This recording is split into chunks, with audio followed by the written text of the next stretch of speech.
All India Radio presents Morning News.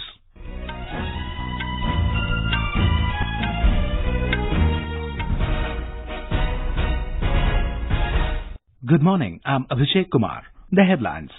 Prime Minister Narendra Modi to discuss the economic policy roadmap with leading economists and experts today. Financial Action Task Force wants Pakistan to complete action plan on terror financing by October this year or face consequences. Southwest monsoon further advances into Bihar, Odisha and Andhra Pradesh. In sports, Pankaj Advani clinches men's Asian Snooker Championship to complete a career Grand Slam in Q Sports. And in ICC Cricket World Cup, Sri Lanka stunts host England by 20 runs at Leeds last night. India to take on Afghanistan this afternoon.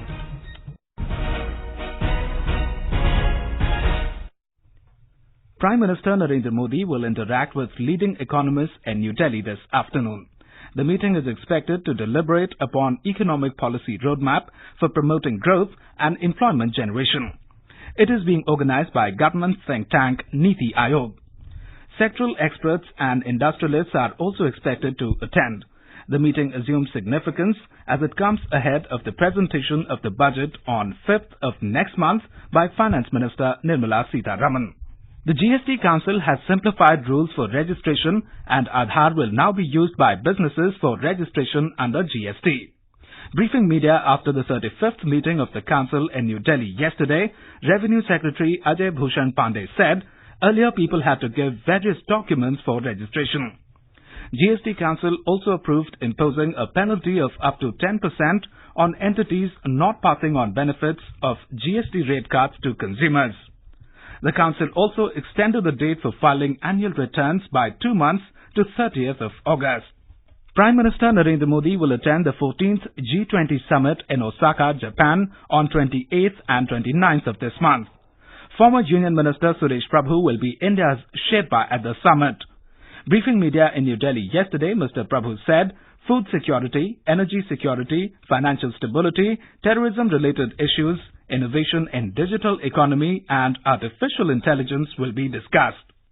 We have certain views on some subjects related to e-commerce, related to data localization. Those issues are being debated, discussed in various forums within the country. As far as G20 is concerned, we'll ensure that G20 is a forum in which many issues can be discussed as the countries want, as the presidency decides, but we'll put forward our views as they are emanating from a very informed discussion within the country.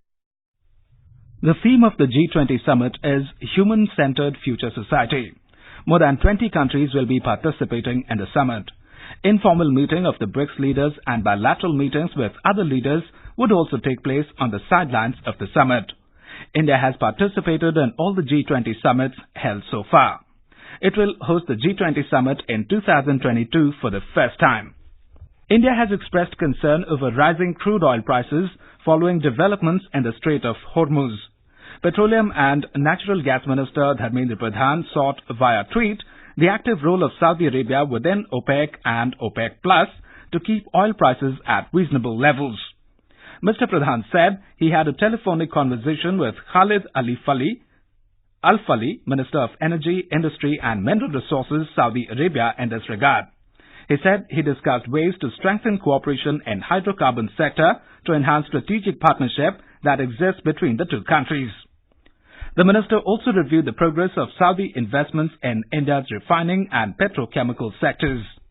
The Muslim Women Protection of Rights on Marriage Bill 2019 to ban the practice of instant triple talaq was introduced in the Lok Sabha yesterday. The bill was tabled by Law Minister Ravi Shankar Prasad. As he stood up to introduce the bill, opposition members objected to it. Mr. Prasad said the reintroduction of the bill in the newly elected House is well within the permitted rules. Congress member Shashi Tharoor, N.K. Premachandran of RSP and AIM MP Asaduddin Owaisi raised objections and opposed the bill. Rajya Sabha recognized 4 Telugu Desam Party MPs as BJP members. Talking to media in New Delhi yesterday, Union Minister Prakash Javadekar said Rajya Sabha Chairman's office has informed that 4 names have been added to the BJP list. They will be recognized as BJP members in the Rajya Sabha. The 4 TDP MPs in Rajya Sabha, Y.S. Chaudhary, C.M. Ramesh, G. Mohan Rao and T.G. Venkatesh met Rajya Sabha Chairman Venkaiah Naidu yesterday and handed him a letter seeking the merger of TDP legislature party with the BJP. This is All India Radio giving you the news. For quick news updates, follow us on Twitter at AIR News Alerts. The Financial Action Task Force FATF has expressed concern that Pakistan failed to complete its action plan on terror financing. The FATF strongly urged Pakistan to swiftly complete its action plan by October 2019 or face consequences. More from our West Asia correspondent.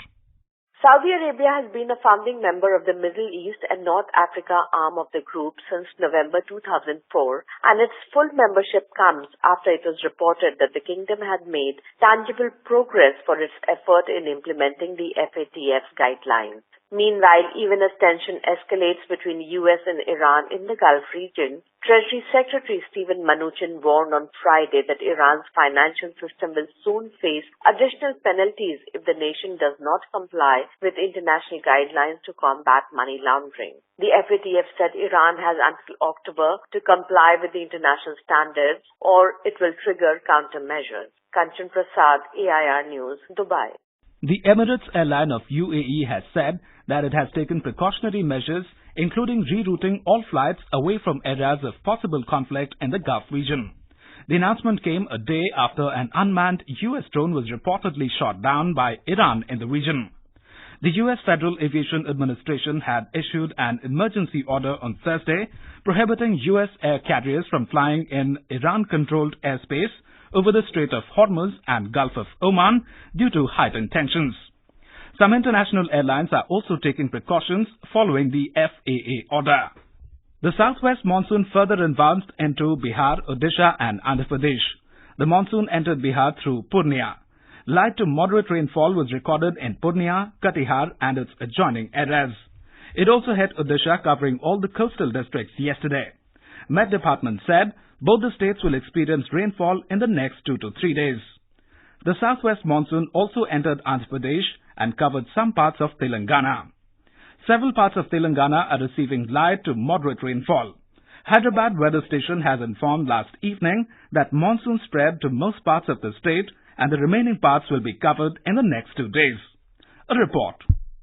People have got much awaited relief due to light to moderate rainfall that several parts of Telangana state are witnessing for the past 2 days. After a spell of severe heat wave and experience of scorching heat for an extended period of about 2 weeks, the onset of monsoon has brought cheers to people, especially farming community. The Met officials in the state are predicting near normal rainfall of about 755 mm during the season. Lakshmi, AIR News, Hyderabad. In Andhra Pradesh, monsoon rains hit Anantapura and Chittoor districts in the Rayalaseema region. In Uttar Pradesh, it will take another 72 hours to reach the eastern parts of the state. In other parts, clouds provided much-needed respite from the scorching heat. AIR correspondent has filed this report. As per Met Department, a cyclonic condition is prevailing in eastern part of the state and it is generating low pressure. Sky is covered with clouds in eastern area and some districts like Varanasi and Chandoli experience showers, but official entry of monsoon will take 72 hours more. In other districts also, people got relief from heat wave due to cloudy conditions. Day temperature has come down in many parts, although humidity is making life difficult. Sushil Chandra Tiwari, AIR News, Lucknow. In the national capital, Delhi, people are expected to witness partly cloudy sky with possibility of thunder at many places.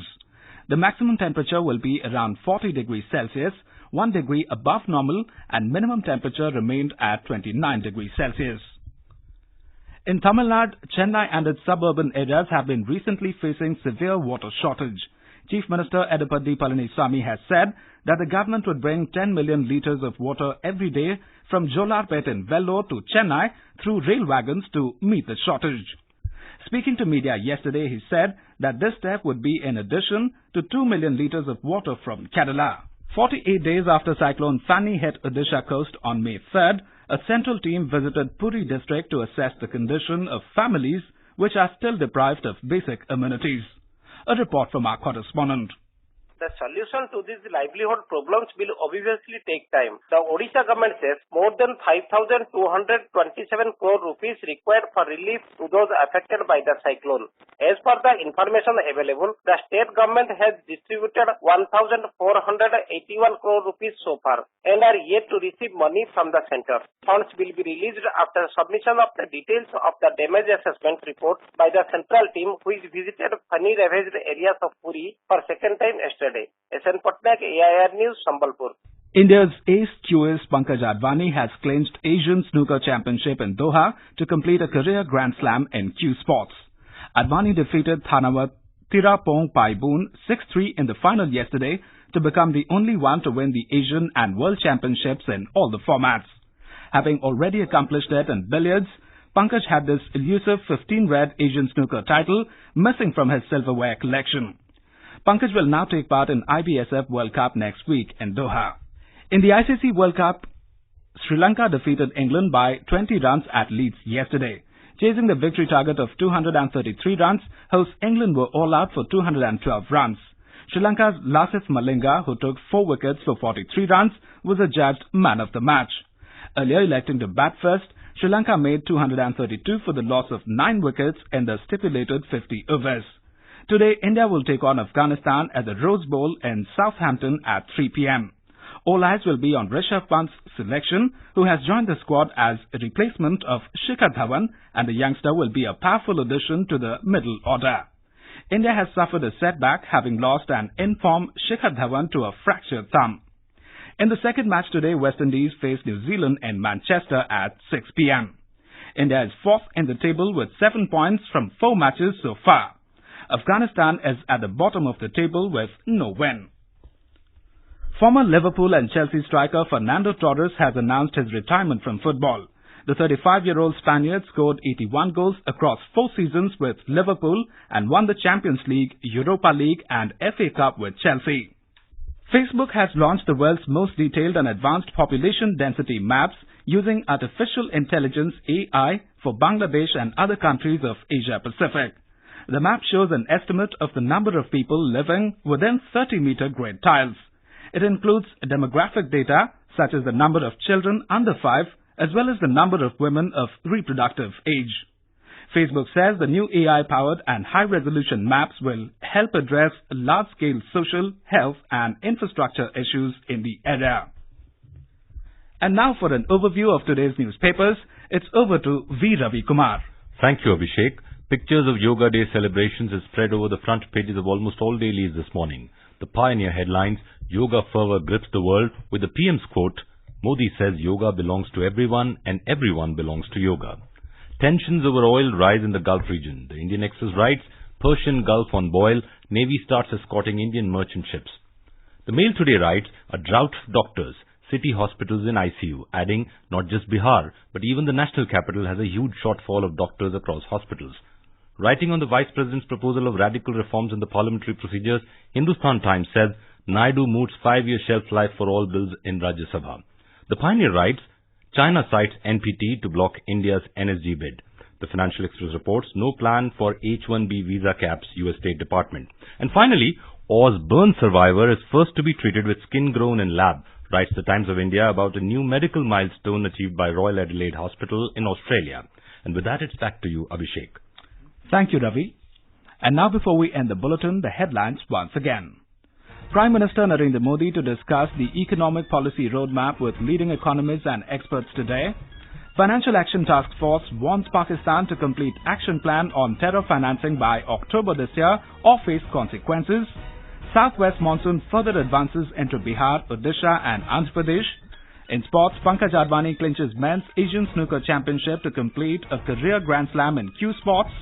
And in ICC Cricket World Cup, Sri Lanka stuns hosts England by 20 runs at Leeds last night.